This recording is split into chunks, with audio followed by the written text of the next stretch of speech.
Hey guys, welcome back. Check this out. Most people don't understand how their emotional intelligence is actually making or breaking their success. So in this episode, we're going to do Emotional Intelligence 101 to help you win. Stay tuned. All right, so we're going to dig into Emotional Intelligence 101. Why? Because I can tell you from personal experience that one of the greatest stumbling blocks that most people have or roadblocks they have is a low level of EQ, or what's known as emotional intelligence. Now, emotional intelligence is how you respond to things, right? So there's different areas of emotional intelligence. The first being kind of internal, right? What is going on inside of you? And as you're digging into the internal side of things, we're going to be looking at a few different things. We're going to be looking at how we look inside and how that kind of shapes out. So what I mean by that is, a lot of times you have the situational self-awareness. So when a situation occurs, how are you responding with that?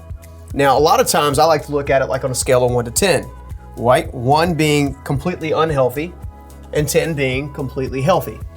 So if I say 1 being unhealthy, these people were typically defensive, toxic even, and they have a very aggressive or passive-aggressive behavior system behind it. Now, on the other hand, healthy people that have a high level of internal self-awareness and internal emotional intelligence will typically be able to roll with the punches, find common ground, and build bridges on a regular basis. So let's look at the first area here. How well are you today at understanding the situation or understanding how you feel about a situation without reacting? In other words, can you just basically pause for a second and then choose an action to take, or are you simply reacting? Okay, so a level 1 person is going to react. A level 10 person is going to digest and choose to act. All right, so that's another piece. How well are you managing your overall moods? Okay, I like to say that attitudes reflect moods, or attitudes influence moods, right? So the attitude in which you're going at something will determine whether or not how you feel an emotional capacity about it. In other words, it's going to shape the feeling, which i.e. becomes a mood, right? So attitudes equal moods, and if attitudes equal moods, then we have to be careful about what attitude we use to come in any situation, no matter the circumstances, right? It could be as little as buying a pack of gum, or as difficult as losing loss of a loved one, okay? We got to be very careful with our overall attitude. In other words, is it woe is me, or what can I learn? All right, that's a different attitude, a different perspective that comes at that, okay? The next thing we're going to talk about is body language. So if I was to sit here right now, for example, and talk to you guys like this, like I have been, hopefully what you're discovering is that I'm approachable and wanting to connect with you.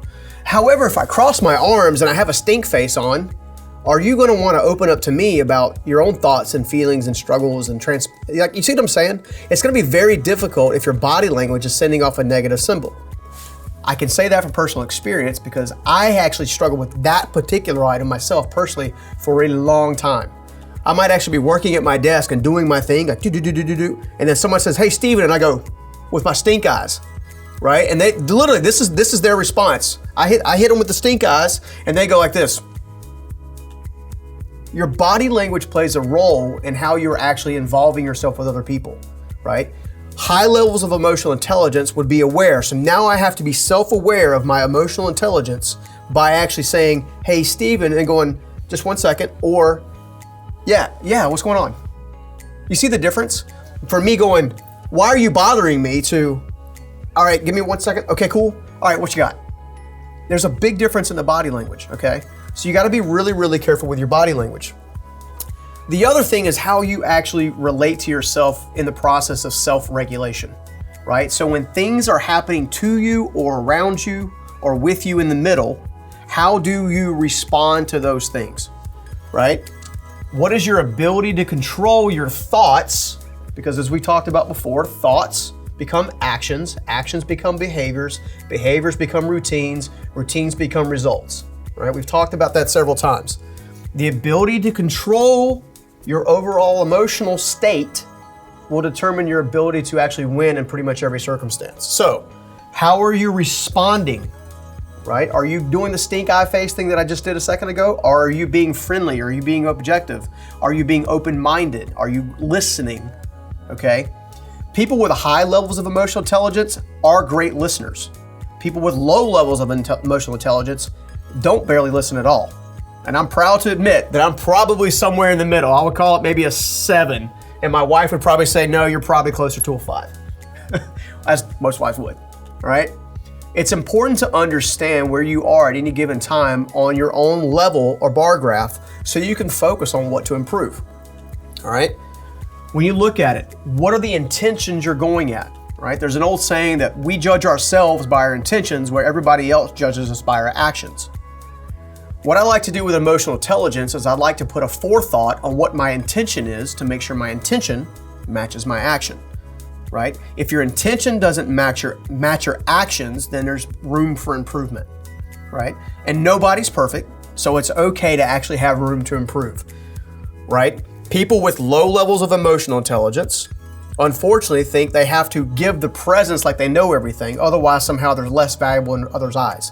Ironically, people are actually more drawn to you when you're more authentic and vulnerable, saying, hey, look, I don't have all the answers, but here's some things I feel like I can offer, and here's some things I think I need to work on. People are drawn to that. Why? Because everyone that's going out there trying to be something they're not, being inauthentic, right, becomes a stumbling block for those who are.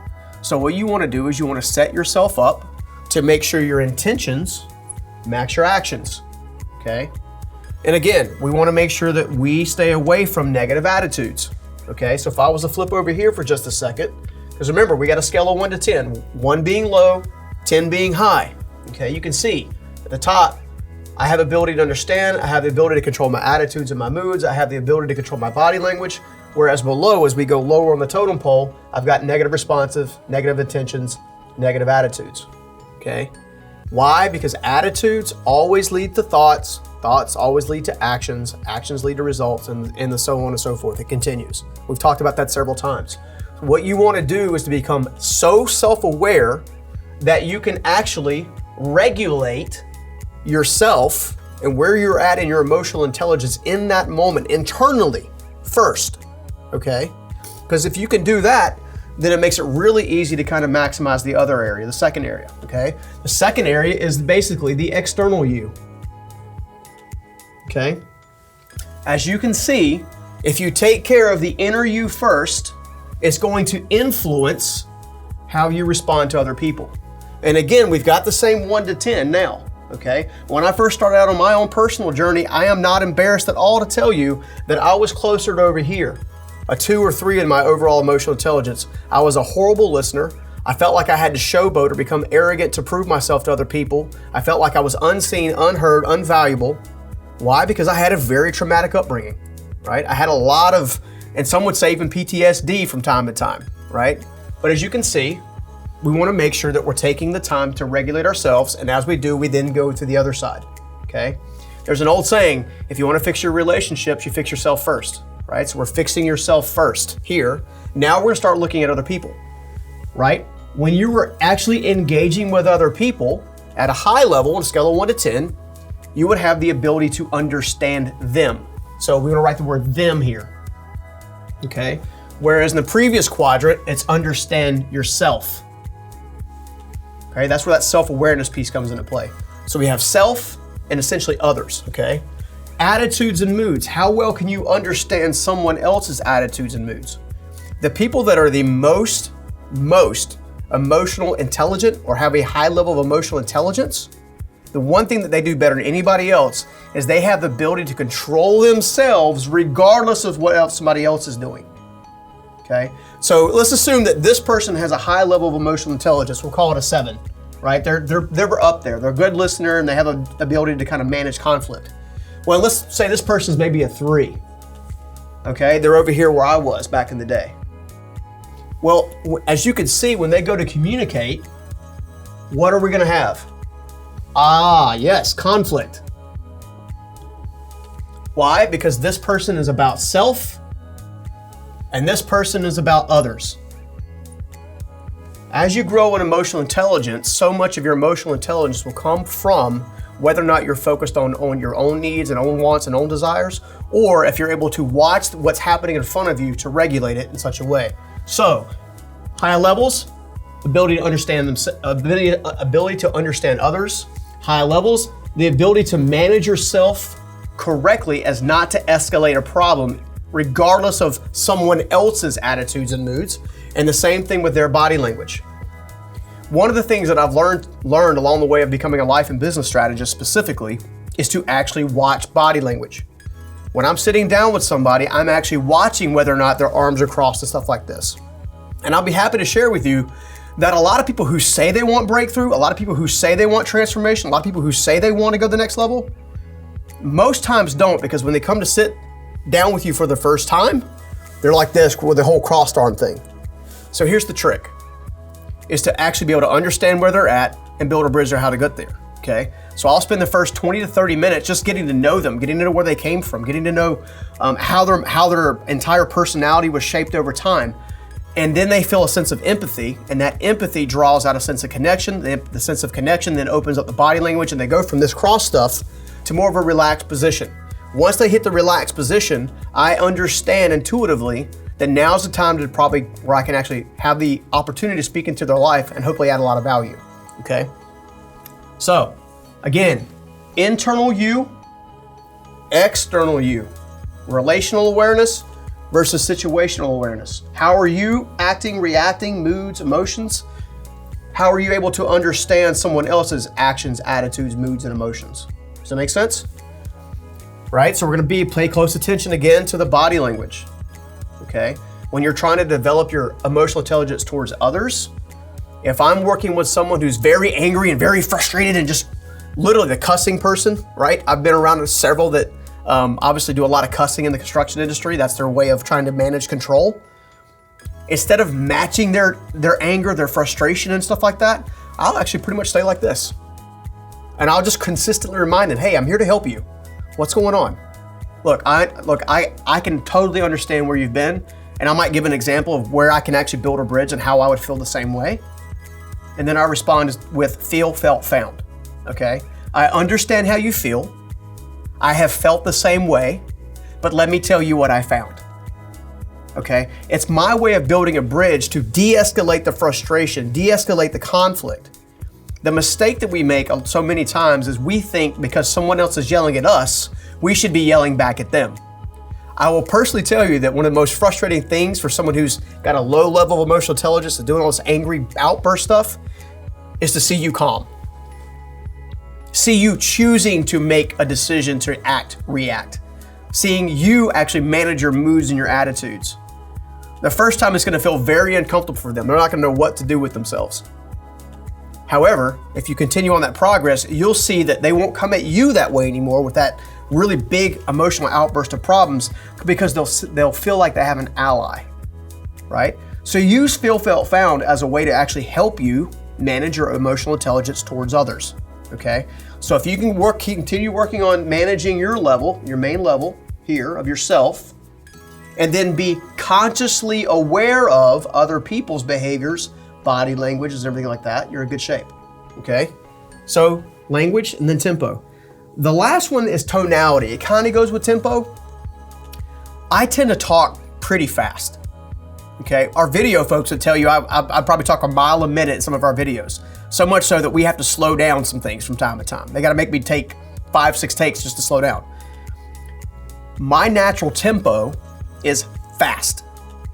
My natural tonality is just under loud, but just above normal, okay? I know this about myself. So if I'm sitting with someone who has got a slower pace, meaning they process information slower, I'm going to lean into them and slow down to their pace as best I can. I'm also gonna do the same thing that they teach you even in sales, and I'm gonna try to match their body language. I'm also gonna try to take the time to match their overall tonality. So if you begin talking soft to me just like this, I'm gonna say, yeah, help me understand some more. These types of techniques help you actually gain understanding. Now let me be clear. You should never use these tips, these techniques to manipulate other people. What you should be doing is trying to build an honest communication bridge with other people. And if you'll do these things with that motive behind what you're doing, then what you'll see happen is your emotional intelligence will skyrocket, and so will your success. I hope you enjoyed this lesson. I'll see you on the next one. Take care. If you enjoyed this lesson about EQ, then you should grab our free ebook linked in the description of this video. It's packed with information about how you can go from where you are today to where you want to be in your future. Also, do us a favor, like, comment, and subscribe, and we'll see you again on the next video.